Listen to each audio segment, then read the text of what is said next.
సమృద్ధి వాక్యం పరిశుద్ధ బైబిల్ పఠనకు మీ అందరినీ ప్రేమతో ఆహ్వానిస్తున్నాను. ప్రియులరా, ప్రస్తుతంలో నేను 2 సంఘాలకు సీనియర్ పాస్టర్గా ఉంటూ చక్కని శక్తివంతమైన దైవారాధన నడిపిస్తూ ఉన్నాను. ప్రతి ఆదివారము విజయనగర్ కాలనీ హైదరాబాదులో న్యూ లైఫ్ కమ్యూనిటీ చర్చ్లో ఉదయం 8 గంటలకు దైవారాధన, అత్తాపూర్ తేజస్వి నగర్ కాలనీ హైదరాబాదులో ట్రినిటీ కమ్యూనిటీ చర్చ్లో ప్రతి ఆదివారము ఉదయం 10:30 గంటలకు దైవారాధన. చక్కని స్తుతి ఆరాధన, ప్రభువు బల్ల, చక్కని సందేశాలు రక్షణ జీవితానికి అన్వయించి బోధిస్తూ ఉన్నాను. మిమ్మల్ని కూడా ఆహ్వానిస్తున్నాను. ఈ ఆరాధనలో దేనిలోనైనా మీరు పాల్గొనండి. యేసు ప్రభు ఆశీర్వాదాలు పొందండి. మా న్యూ లైఫ్ అసోసియేట్స్ పరిచర్యలో స్థాపింపబడిన ఎమరీ మిషన్ హాస్పిటల్కు అరుదైన ఆర్థోపెడిక్ రోబోట్ను యేసు ప్రభు అనుగ్రహించారు. Robotic total knee replacement surgeries మరియు hip replacement surgeries doctor Suhas Maslamani గారి ద్వారా మన ఎమరీ మిషన్ హాస్పిటల్లోనే చేయడం ప్రారంభించాము. Robotic total knee replacement surgery మరియు ఇతర ఆర్థో సేవలకు ఈ నంబర్లు వెంటనే సంప్రదించండి. 9100760257, 9848018941. ప్రతి శనివారము రాత్రి 10 గంటలకు ఇదే శుభవార్త టీవీ ఛానల్లో సమృద్ధి వాక్యం పరిశుద్ధ బైబిల్ పఠన మీరు తప్పకుండా వినండి. ఒక ప్రసంగం అంటే ఒక అంశం మీద గంట సేపు వాక్యం, కానీ బైబిల్ స్టడీ అలా కాదు. ఒక్కొక్క వచనాన్ని తీసుకొని అందులో ఉన్న అసలైన అర్థం, లోతైన అర్థాలు, దీన్ని థియాలజీలో ఎక్సిజీసిస్ అంటాం. అంటే ఒక పాఠ్యభాగములో ఉన్న మరి చారిత్రాత్మకమైన అర్థాన్ని బయటికి లాగి అనుదిన క్రైస్తవ జీవితానికి అన్వయించి బోధించడం. మరి రోజుల్లో ఎక్సిజీసిస్ చేసే బదులు దానికి ఆపోజిట్ ఐసిజీసిస్ చేస్తున్నారు. అంటే ఒక పాఠ్యభాగములో ఉన్న అసలైన అర్థాన్ని వదిలిపెట్టి బోధకులు ఇష్టానుసారముగా వారు చెప్పాలనుకున్నవి చెప్పడం అన్నమాట. అది ప్రియులరా బిబ్లికల్ ఇంటర్ప్రిటేషన్లో ఒక భయంకరమైన పాపం. అయితే మంచి ట్రైనింగ్ ప్రభువు నాకు ఇచ్చారు కనుక కరెక్ట్గా నేను ఇంటర్ప్రిట్ చేస్తూ ఉన్నాను. అసలైన అర్థాన్ని బయటికి లాగి బోధిస్తున్నాను. తప్పకుండా వినండి, నోట్స్ తీసుకోండి, విన్న వాక్యాన్ని అనుసరించండి, నెరవేరుటకు ఎక్కువగా ప్రార్థన చేయండి. ఈ కార్యక్రమాల కొరకు మీరు ప్రార్థన చేయండి. ఈ కార్యక్రమాన్ని సహోదరి ఎం మంజుల ప్రభాకర్ గారు స్పాన్సర్ చేస్తూ ఉన్నారు. వారి తండ్రి ఎం జేమ్స్ గారి స్మారకార్థం. మరి వారి కొరకును కుటుంబం కొరకును ప్రార్థన చేసుకుందాం. సర్వశక్తి గల మా పరలోకపు తండ్రి, ఇదిగో నైనా గొప్ప తండ్రి గారిని, జేమ్స్ గారిని తండ్రి కుటుంబానికి నీవు అనుగ్రహించి ఎంతగానో దీవించావు. నీకు స్తోత్రం ప్రభువా. వారిని సన్నిధిలో ఉన్నారు నాయన, ఎంతో విశ్రాంతిగా సజీవముగా జీవిస్తున్నారు. ఇంత గొప్ప రక్షణ వారికి ఇచ్చినందుకు నీకు స్తోత్రములు నాయన. ఇదిగో వారి కుటుంబీకులు మంజుల ప్రభాకర్ గారి కొరకును, మరి తోపుటోళ్ళందరి కొరకును, ముఖ్యంగా మంజుల గారి కుటుంబం కొరకును ప్రార్థన చేస్తున్నాము నాయన. మరి వారి కుమార్తెలను కుమారుణ్ణి పేరు పేరు వరుసను ఆశీర్వదించండి. కుటుంబంలో ఉన్న అవసరాలన్నీ తీర్చండి, సమస్యలను పరిష్కారము చేయండి. వారి హృదయాల్లో ఉన్న ప్రార్థనలు ఆలకించి సమృద్ధిగా ప్రతి ఒక్కరిని దీవించండి నాయన. ఈ కార్యక్రమాన్ని స్పాన్సర్ చేయటం ద్వారా అనేకులను వారు ఆశీర్వదిస్తుండగా తండ్రి, మరి దాన్ని బట్టి కూడా నీ దయగల హస్తము చాచి వారిని సమృద్ధిగా దీవించమని బిడ్డలన్నీకే సమర్పించుకుంటూ యేసు ప్రభు ఘనమైన నామములో ప్రార్థన చేస్తున్నాం తండ్రి, ఆమెన్. ఈ కార్యక్రమాల్లో 2 పనులు మనం చేస్తూ ఉన్నాము. ఒకటేంటంటే రక్షణ గురించి కానీ, బైబిల్ గురించి కానీ, విశ్వాసాన్ని గురించి కానీ ఏమైనా ప్రశ్నలు ఉంటే వేయమంటున్నాను. చాలామంది అద్భుతమైన ప్రశ్నలు వేస్తున్నారు. మీరు కూడా ఇక్కడ వస్తున్న ఈ వాట్సాప్ నంబరుకు మీ ప్రశ్నలు తెలియచేయండి. ఈ కార్యక్రమంలో వాటికి జవాబులు ఇచ్చుటకు తప్పకుండా నేను ప్రయత్నము చేస్తాను. అంతేకాకుండా మీ ప్రార్థన విజ్ఞాపనలు కూడా తెలియచేయండి. వీలైతే టీవీలో చేస్తాము, లేకపోతే మరి సంఘముగా ప్రార్థనా బృందముగా మీ కొరకు మేము ప్రార్థనలు తప్పకుండా కొనసాగిస్తాం. ప్రియులరా, ఒకరు చాలా అద్భుతమైన ప్రశ్న వేశారు. ఏంటంటే, పాత నిబంధనలో కేవలము ప్రధాన యాజకుడు మాత్రమే ఒక్కసారి దేవుని పరిశుద్ధ సన్నిధికి వెళ్ళడం ఏంటి? మరి యూదులను ఎందుకు దేవుడు తన పరిశుద్ధమైన సన్నిధికి రానివ్వలేదు? కేవలము ప్రధాన యాజకుడిని మాత్రమే. అద్భుతమైన ప్రశ్న. దీనికి వాక్యానుసారముగా నేను జవాబిస్తాను, చాలా జాగ్రత్తగా వినండి. పాత నిబంధనలో ప్రియులరా, దేవుని సన్నిధికి ఒక వ్యక్తి వెళ్ళాలి అని అంటే బలి అర్పించాలి. అక్కడ ప్రధాన యాజకుడు మాత్రమే సంవత్సరానికి ఒక్కసారి బలి అర్పించడం ద్వారా దేవుని పరిశుద్ధమైన సన్నిధికి వెళ్ళి అక్కడ ఇశ్రాయేలు ప్రజల కొరకు ప్రార్థన చేసేవాడు. మరి యూదులకు ఎందుకు దేవుని పరిశుద్ధమైన సన్నిధికి ప్రవేశము లేదు అన్న ప్రశ్న వేసుకుంటే వినండి. పాపానికి పరిపూర్ణమైన బలియాగము అయ్యేంత వరకు కూడా ఎవరూ కూడా దేవుని పరిశుద్ధమైన సన్నిధికి రాలేరు. అదే క్రొత్త నిబంధనలో జరిగింది. యేసు ప్రభువు మాత్రమే ప్రధాన యాజకునిగా ఒక పరిపూర్ణమైన పాపానికి బలియాగముగా సిలువలో ఆయన తన ప్రాణాన్ని అర్పించారు గనుక, పాప ప్రాయశ్చిత్తము చేశారు గనుక, వినండి ప్రియులారా, ఆ ఒక్క బలి ద్వారానే యేసు ప్రభు ముందుగానే ప్రధాన యాజకునిగా పరిశుద్ధమైన సన్నిధిలో ఉన్నారు, మన కొరకు ప్రార్థన చేస్తున్నారు. సో యేసు ప్రభు ఆ పరిపూర్ణమైన తుది సంపూర్ణమైన బలి సిలువలో చేసి పాప ప్రాయశ్చిత్తము సంపూర్ణము చేశారు గనుక, అది దేవునికి అంగీకారమైంది గనుక, అదొక పరిమళ సువాసనగా దేవుని సన్నిధికి వెళ్ళింది గనుక, ఆ యేసు ప్రభువు చేసిన పాప ప్రాయశ్చిత్తాన్ని బట్టి, బలియాగాన్ని బట్టి రక్షణ పొందిన వారందరూ కూడా పరిశుద్ధమైన దేవుని సన్నిధికి రాగలుగుతున్నారు, అక్కడ ప్రార్థన చేయగలుగుతున్నారు, అక్కడ దేవుణ్ణి ఆరాధన చేయగలుగుతున్నారు. ఈ వాక్యం మీరు వినండి. హెబ్రీ పత్రిక 10వ అధ్యాయం 12-13 వచనాలు చదువుతున్నాను. ఏనైతే పాపముల నిమిత్తమై సదాకాలము నిలుచు ఒక్క బలి అర్పించి అప్పటి నుండి తన శత్రువులు తన పాదములకు పాదపీఠముగా చేయబడు వరకు కనిపెట్టుచు దేవుని కుడిపార్శ్వమున ఆసీనుడాయెను. అద్భుతమైన వాక్యం. మీరు హెబ్రీ పత్రిక కనీసం 7, 8, 9, 10 అధ్యాయాలు చదవండి. అక్కడ యేసు ప్రభు ప్రధాన యాజకునిగా సిలువలో మానవుల పాపమంతటి కొరకు చివరిగా పాప ప్రాయశ్చిత్తము చేసి తన పరిశుద్ధమైన శరీరాన్ని, పరిశుద్ధమైన రక్తాన్ని కార్చారు. దాన్ని బట్టే కొత్త నిబంధనలో ఇప్పుడు ఎవరైనా సరే రక్షణ పొందిన వారు దేవుని అతి పరిశుద్ధమైన సన్నిధికి రాగలరు.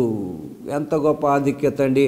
చదువుతున్నాను వినండి. హెబ్రీ పత్రిక 10వ అధ్యాయం 19-20 వచనాలు. సహోదరులారా, యేసు మన కొరకు ప్రతిష్ఠించిన మార్గమున అనగా నూతనమైనదియు జీవముగలదియు ఆయన శరీరమును తెర ద్వారా ఏర్పరచబడినదియునైన మార్గమున ఆయన రక్తము వలన పరిశుద్ధ స్థలమునందు ప్రవేశించుటకు మనకు ధైర్యము కలిగి ఉన్నది గనుక 22వ వచనం, మనసాక్షికి కల్మషము తోచకుడినట్లు ప్రోక్షింపబడిన హృదయములు గలవారమును నిర్మలమైన ఉతకముతో స్నానము చేసిన శరీరములు గలవారమునయుండి విశ్వాస విషయములో సంపూర్ణ నిశ్చయత కలిగి యథార్థమైన హృదయములతో మనము దేవుని సన్నిధానమునకు చేరుదము. ఇదండి యేసు ప్రభువు చేశారు సిలువలో. ఒక నూతన మార్గం, ఒక సజీవమైన మార్గం. ఎక్కడికి? పరిశుద్ధమైన దేవుని సన్నిధిలోనికి వెళ్ళుటకు. ఎవరికి? రక్షణ పొందిన వారికి. ఎలాగా? ఆయన సిలువలో చేసిన పాప ప్రాయశ్చిత్తము ద్వారా, ఆయన శరీరమును తెర ద్వారా, ఆయన రక్తం వలన పరిశుద్ధ స్థలమునందు ప్రవేశించుటకు. మీరు వేసిన ప్రశ్నకు ఇదే జవాబు. పాత నిబంధనలో ప్రధాన యాజకుడు ఒక్కడే, యూదులకు అర్హత లేదు. కొత్త నిబంధనలో యేసుక్రీస్తు అన్న ప్రధాన యాజకుని బట్టి రక్షణ పొందిన మనం అందరము కూడా ఏ టైములోనైనా దేవుని పరిశుద్ధమైన సన్నిధికి వెళ్ళే మహాభాగ్యం ఉన్నది. అది కూడా ఎలాగెళ్ళాలండి? ఆ 22వ వచనం చాలా ప్రాముఖ్యమైనది. మనసాక్షికి కల్మషము తోచకుండా, అంటే ఎప్పుడు దేవుని సన్నిధికి వస్తున్నా హృదయాలు పరీక్షించుకొని అందులో ఏదన్నా లోపమున్నా, ఏదన్నా కాలుష్యమున్నా, ఏదైనా కల్మషమున్నా దాని విషయము పశ్చాత్తాపడి ప్రభు క్షమాపణ కోరుకొని శిలువ రక్తములో కడగబడిన పిమ్మటయే ఎవరైనా సరే యేసుక్రీస్తు అన్న ప్రధాన యాజకుని ద్వారా దేవుని పరిశుద్ధమైన సన్నిధికి వెళ్ళి అక్కడ ప్రార్థన చేసి ఆరాధన చేసి దేవుని స్తుతించే అద్భుతమైన ఆధిక్యత. సరే ప్రియులారా, వాక్యములకు వెళదాం. ప్రస్తుతంలో మనము 2వ తిమోతి 3వ అధ్యాయము 10వ వచనాన్ని పరిశుద్ధాత్మ దేవుని నడిపింపును బట్టి చాలా లోతుగా ధ్యానము చేస్తూ ఉన్నాం. ఎన్నో సందేశాలు ఆ ఒక్క వచనం మీద నేను ఇచ్చాను. ఇప్పుడు మరొక సందేశము కూడా ఆ వచనములో ఒక ప్రాముఖ్యమైన మాట మీద నేను ఇవ్వనై ఉన్నాను. మరి ఈ మాటను పోయిన సందేశములో కొంత మట్టుకు మనము ధ్యానించాము. ఆ చివరి సత్యాలు కూడా ఈ సందేశములో ధ్యానము చేద్దాం. ముందుగా ఆ వచనాన్ని చదువుతున్నాను, వినండి. అయితే నీవు నా బోధను, నా ప్రవర్తనను, నా ఉపదేశమును, నా విశ్వాసమును, నా దీర్ఘశాంతమును, నా ప్రేమను, నా ఓర్పును తెలుసుకున్నవాడవై నన్ను వెంబడించితివి. ఇక్కడ పౌలు తిమోతితో అంటున్నాడు, తిమోతి, నువ్వు నన్ను వెంబడించావు. అనేక విషయాల్లో అక్కడ ఎంత చక్కగా అంటాడు చూడండి. నా బోధను, ప్రవర్తనను, ఉపదేశమును, విశ్వాసమును, దీర్ఘశాంతమును. ఆ ముందు చెప్పినవన్నీ నేను వర్ణించాను ప్రియులరా. ఆ సందేశాలు యూట్యూబ్లో ఉంటాయి, మీరు వినొచ్చు. కానీ పోయిన సందేశములో దీర్ఘశాంతము, పౌల్లో ఉన్న దీర్ఘశాంతము, గ్రీక్లో మ్యాక్రోథియోమాయ్ అన్న మాట వాడారు. మ్యాక్రో అంటే చాలా సుదీర్ఘంగా ఉండేదన్నమాట. ఓర్పు, సహనం సుదీర్ఘముగా ఉండేదే మ్యాక్రోథియోమాయ్. అదే దీర్ఘ శాంతము అని చక్కగా తెలుగులో తర్జుమా చేశారు. మరి పౌల్లో అద్భుతమైన దీర్ఘశాంతం ఉండింది. తిమోతితో అంటున్నాడు, నీవు నీ వ్యక్తిగత జీవితములోను, పరిచర్యలోను, ముఖ్యంగా విశ్వాసులకు నీవు పరిచర్య చేసేటప్పుడు నేను ఎలాంటి దీర్ఘశాంతమును కలిగి ప్రదర్శించానో అలాంటి దీర్ఘశాంతమును నీవు కూడా కలిగి ఉండుము. మరి బైబిల్లో ప్రియులరా, ఈ పేషెన్స్ లేకపోతే ఓర్పు లేకపోతే సహనం, దీర్ఘశాంతము అన్నది చాలా అద్భుతమైన మాట. ఎన్నో సత్యాలు ఉన్నాయి. దీర్ఘశాంతము ద్వారా వచ్చే ఆశీర్వాదాలు 2 నేను పోయిన సందేశములో మీకు నేను చెప్పాను.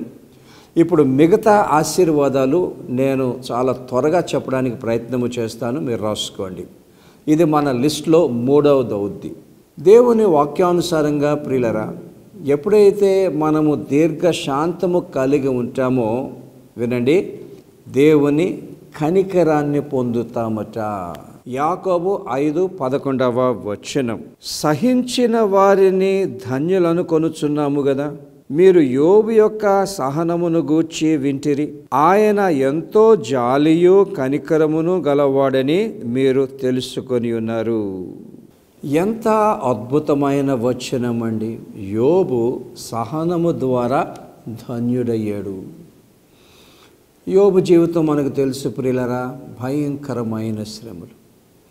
కానీ వాటన్నిటి నుండి ఎలా బయటపడగలిగాడండి? సహనం. ఎప్పుడైతే అంత సహనాన్ని చూపించాడో యోబుకు దేవుని జాలి, దేవుని కనికరము లభించింది. వినండి, ఆ జాలి ద్వారానే, ఆ కనికరము ద్వారానే, వినండి ప్రియులరా, భయంకరమైన శ్రమలు సహించగలిగాడు. ఆ జాలితోనే, ఆ కనికరమును బట్టియే విశ్వాసాన్ని కాపాడుకోగలిగాడు. ఆ జాలి, ఆ కనికరాన్ని బట్టే మంచి శక్తి పొంది చివరిలో దేవుని అద్భుతమైన, అత్యధికమైన ఆశీర్వాదాలు విడుదల చేసుకోగలిగాడు. ఎంత గొప్ప సత్యం అండి. దీర్ఘశాంతం ఏ విషయంలో? దేవుడు మన ప్రార్థనలకు జవాబులు ఇచ్చే విషయములో. కొన్ని ప్రార్థనలకు వెంటనే జవాబులు వస్తాయి, కొన్ని ప్రార్థనలు ఆలస్యమవుతాయి. మరి అవి ఆలస్యమైనప్పుడు ప్రియులరా, మీరు నేను కూడా ప్రదర్శించవలసిన ఒక అద్భుతమైన, శక్తివంతమైన లక్షణం ఏమిటంటే దీర్ఘశాంతము, సహనం. ఎందుకు? ధన్యత అన్నది దీర్ఘశాంతములోనే ఉంది.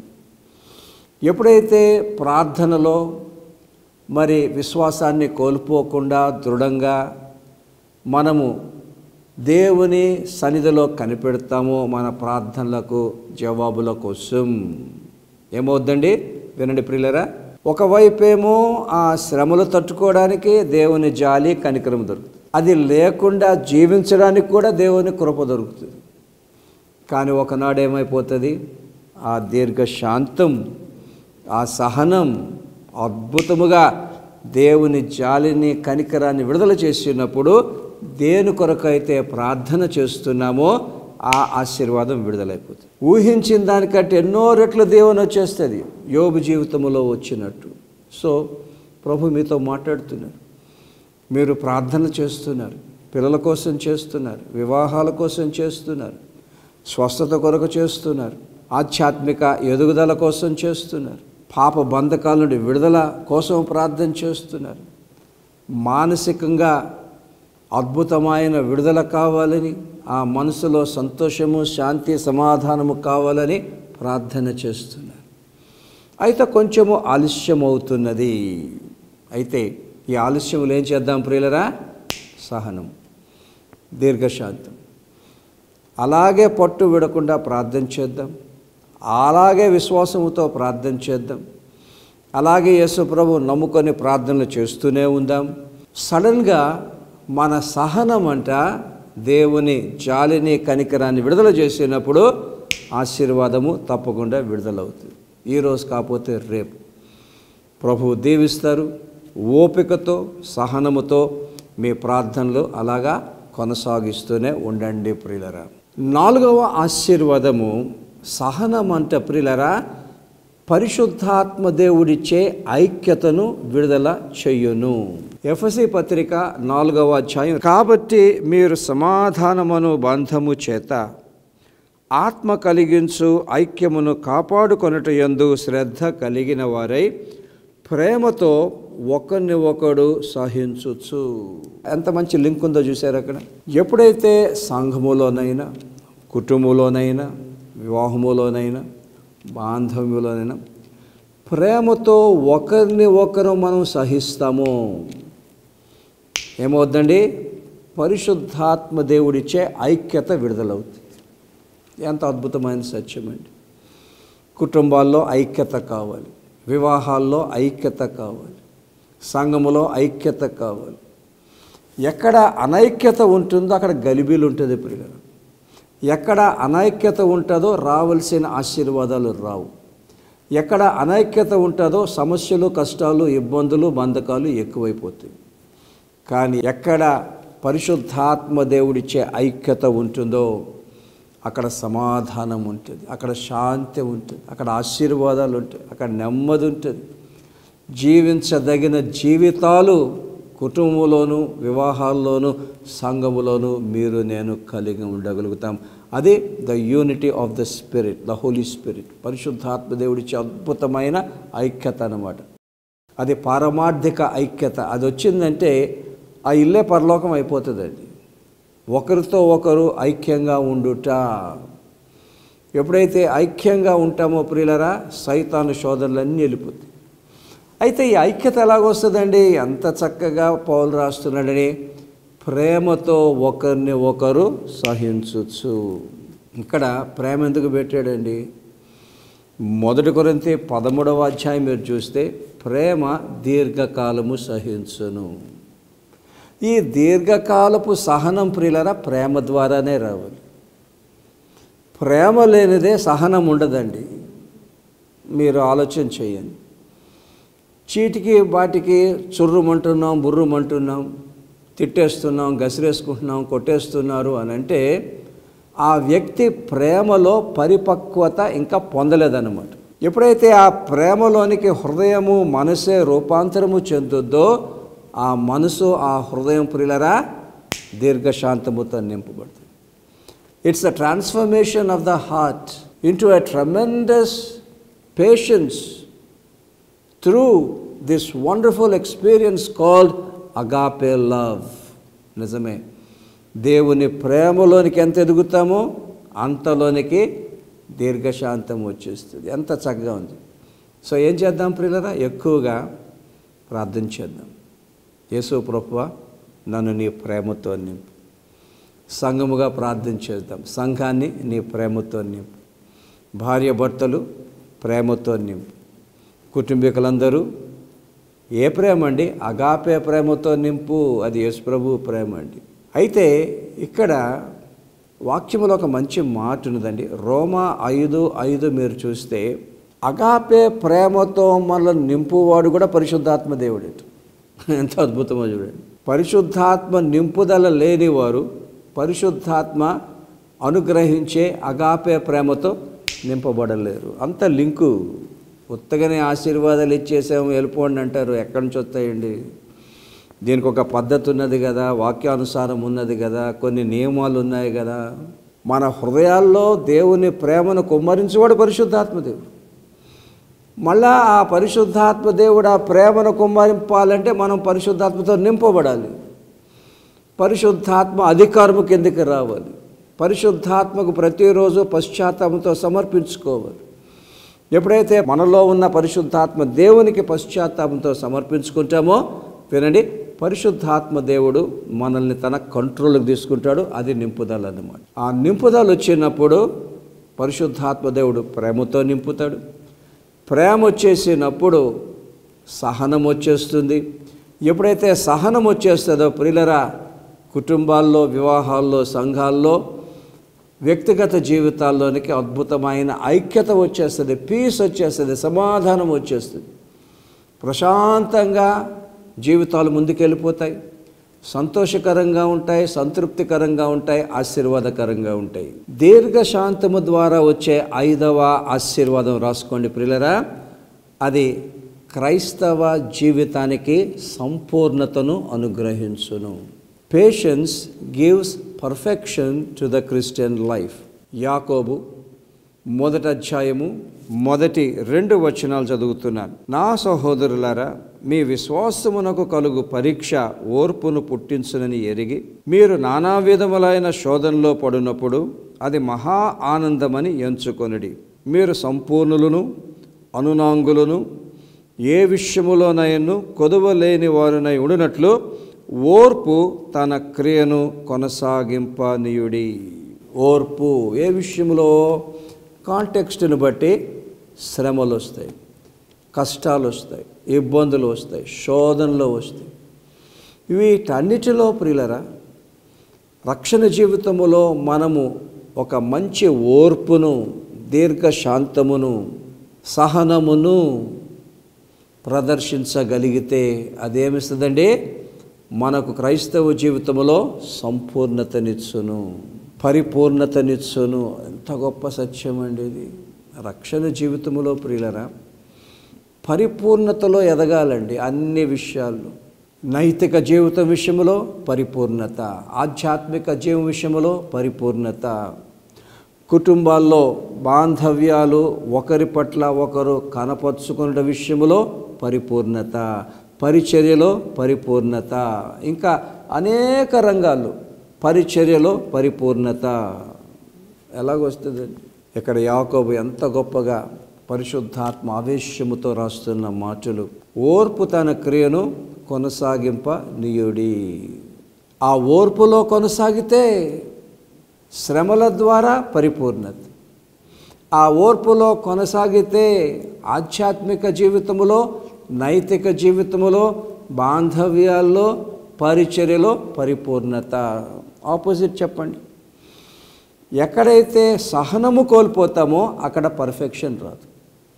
ఎక్కడైతే సహనాన్ని కోల్పోతామో అక్కడ ఎప్పుడూ క్రైస్తవ జీవితము అసంపూర్ణముగానే ఉంటుంది. అది ఎప్పుడూ కూడా పరిపూర్ణతలోనికి రాదు. ఏం చేద్దామండి?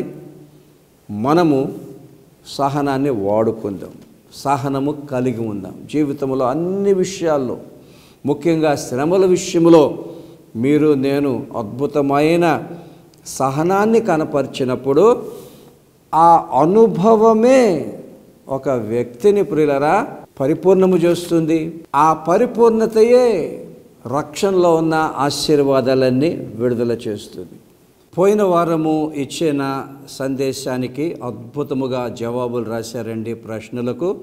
వారందరినీ కూడా అభినందిస్తూ ఉన్నాను. మరి ఈరోజు నేను ఇచ్చిన ఈ సందేశానికి సంబంధించిన ప్రశ్నలు దయచేసి వ్రాసుకోనండి. యోబు ధన్యుడు ఎలాగా అయ్యాడు? రెండో ప్రశ్న, పరిశుద్ధాత్మ దేవుడు అనుగ్రహించు ఐక్యత ఎలా వస్తుంది? మూడో ప్రశ్న, 1 కొరింథీ 13వ అధ్యాయము 4వ వచనం ప్రకారము ప్రేమ విడుదల చేసే మొదటి లక్షణము ఏమిటి? నాలుగో ప్రశ్న, రక్షణ జీవితములో ఏ విషయాల్లో సంపూర్ణత పొందాలి? ఐదవ ప్రశ్న, రక్షణ జీవితములో సంపూర్ణత పొందాలంటే ఏం చేయాలి? తల్ల వంచండి ప్రియులారా, మీ కొరకు ప్రార్థన చేస్తాను. సర్వశక్తి గల మా పరలోకపు తండ్రి, మా రక్షక యేసు క్రీస్తు ప్రభువ, మా ఆదరణకర్త పరిశుద్ధాత్మ త్రియేక యెహోవా దేవునికే మహిమ ఘనత కలుగును గాక. నైనా మరి ఈరోజు మాకు ఇచ్చిన సందేశాన్ని బట్టి నీకు స్తోత్రములు ప్రభువా. అనుదిన జీవితములో తండ్రి దీర్ఘశాంతములో ఎదగాలని, సహనముతో బ్రతకాలని మాకు నేర్పించినందుక నీకు స్తోత్రములు ప్రభువా.